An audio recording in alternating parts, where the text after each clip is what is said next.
Salut, c'est Trado, je suis content de vous retrouver pour la mise à jour de l'analyse technique de l'or et de l'argent. Au programme de cette vidéo, l'analyse technique de l'or libellé en euros pour les investisseurs, également de l'or libellé en dollars pour les traders, pareillement pour l'argent, également les news qui ont émaillé l'activité des 3 derniers jours et je vous invite à ne pas louper la formidable petite vidéo que vous retrouverez par incrustation à la fin de cette vidéo sur 100 ans d'érosion monétaire. Ça ne peut pas vous déplaire, je vous retrouve de l'autre côté.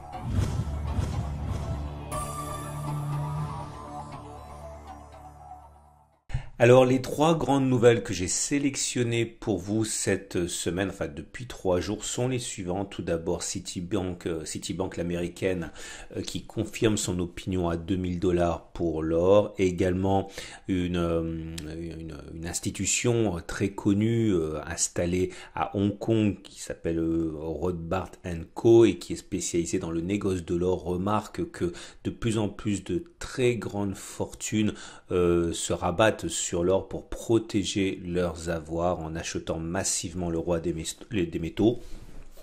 Et également une information qui montre que les importations nettes chinoises depuis Hong Kong se sont avérées négatives pour la première fois depuis 2011. Alors, soit vous y voyez une baisse des importations de Hong Kong vers la Chine, soit vous voyez une augmentation des importations de la Chine vers Hong Kong. Mais en tout cas, depuis 2011, on n'avait pas vu ça. Alors voilà où on en est pour l'or libellé en euros. Comme on pouvait le craindre, la résistance majeure des 1603-1613, qui est une zone d'accumulation rationnelle qui a été cassée en séance mais pas en clôture, eh bien a fait de la résistance. Je vous rappelle qu'à titre personnel, j'avais renforcé sur passage au-dessus de la résistance majeure. J'avais dit à ce moment même que je prenais un petit risque parce qu'on n'avait pas clôturé au-dessus de la résistance, on avait simplement fissuré. Bon, j'avais également intégré dans le scénario qu'on puisse revenir sur le support majeur des 1507-1561. Vous savez que ma méthode repose sur le fait que j'accumule régulièrement sur tous les franchissements de résistance majeure ou sur les retours sur support. Donc moi ça ne me dérange pas. De toute manière j'ai déjà renforcé sur cette zone préalablement. Ceux qui ne l'ont pas fait pourraient être éventuellement intéressés par un renfort sur le support majeur des 1507-1561 sur lequel on est. La tendance de fond est toujours haussière puisque la moyenne mobile à 50 jours monte. Par contre la tendance de plus court terme avec la moyenne mobile à 20 jours est plutôt plate, donc absence de tendance, voire même initiation d'une légère tendance baissière de court terme pour l'or libellé en euros. Je vous rappelle que tous les franchissements de résistance et tous les retours sur support sont pour moi l'occasion de renforcer éventuellement, si je ne l'ai pas fait, sur les niveaux en question. On passe à l'or, mais cette fois-ci l'or libellé en dollars avec un constat assez similaire. Les traders qui avaient tous réagi de manière moutonnière en espérant un franchissement de la résistance majeure des 1527-1748 $ l'once se sont pour certains fait avoir en achetant trop tôt, puisqu'encore une fois, comme pour l'or libellé en euros, on avait franchi en séance mais pas en clôture de séance la zone de résistance majeure. Alors pour certains, c'est l'occasion de renforcer si on retourne sur le support majeur des 1654-1691 $. Là aussi la tendance de fond est haussière avec la M50 qui monte et là aussi la tendance de plus court terme est neutre avec une M20 qui est plate. On va voir ce qui se passe du côté de mon partenaire au coffre.com pour ceux qui veulent profiter de cette correction pour acheter de l'or.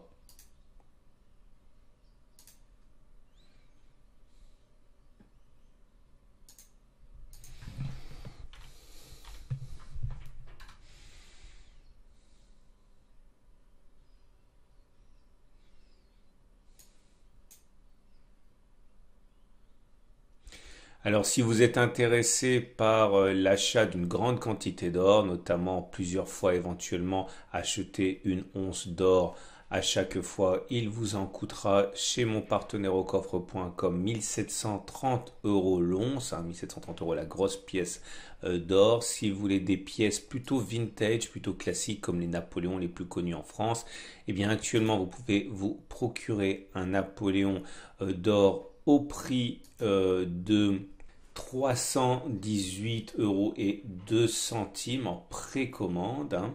Et ceux qui veulent acheter gramme par gramme peuvent éventuellement trouver de l'or à 59,80 € le gramme d'or, hein, comme fraction, hein, d'une pièce entière d'une once. On enchaîne avec l'argent libellé en euros, bien sûr. Et pour l'argent libellé en euros, la situation est la même. Nous sommes en tendance haussière de fond, hein, puisque la moyenne mobile à 50 périodes monte. Par contre, on est également en tendance haussière de court terme avec la moyenne mobile à 20 jours qui monte. On est en butée contre la résistance mineure des 15,7, 16,3. Le support mineur suivant, il y a 14,3, 14,5, à cette zone de résistance qui a été cassée, qui a donc théoriquement changé de polarité en devenant support potentiel. Regardez, la même gymnastique s'est effectuée ici, hein. Résistance, cassure, support, hein, et croissance. Alors j'ai eu des mails me disant, parce que moi ma zone d'accumulation rationnelle était là, elle était à 10,5, 19, c'est la dernière fois que j'ai renforcé. La prochaine zone d'accumulation rationnelle est en basculement au-dessus de 17,2, 17,5. Donc j'ai eu des demandes me disant s'il n'y avait pas quelque chose de plus serré, hein, pour investir progressivement sur l'argent. L'idée est la même, hein, c'est-à-dire que plus vous attendez que l'on franchisse des résistances importantes, ou plus vous attendez que l'on revienne sur des supports importants, plus c'est solide. Maintenant, ceux qui sont vraiment pressés peuvent envisager d'acheter sur n'importe quel franchissement de résistance ou sur n'importe quel retour support, mais ça n'a pas la même solidité, hein.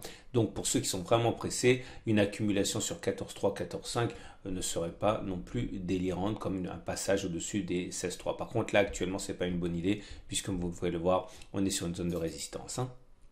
Et on termine avec l'argent, mais cette fois-ci libellé en dollars.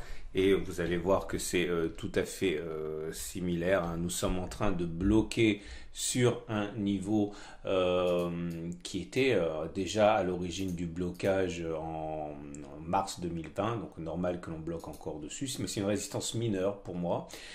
Si vous voulez vraiment accumuler de manière agressive rapidement, eh bien effectivement, hein, le passage au-dessus des 17,6 ferait sens pour accumuler comme un retour sur le support mineur des 15,7, 15,8. Hein. Vous voyez, on retrouve toujours cette idée d'une résistance cassée qui devient polarité, qui inverse sa polarité, qui devient support, hein. Ce sont des mouvements très classiques chez les analystes techniques.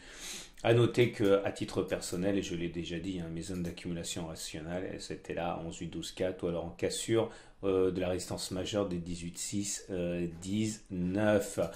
On termine avec les disponibilités chez mon partenaire au coffre.com, et vous trouverez de l'argent par pièce d'une once au prix de 22,59 € la pièce d'une once, hein, d'argent. Je vous renvoie maintenant, si vous le désirez, à cette très belle vidéo qui a été mise à la fin de cette vidéo par incrustation. Ça vous en dira énormément sur la dégradation de la monnaie, hein, et l'intérêt qu'il y a effectivement à diversifier, notamment si ça vous dit en or et en argent.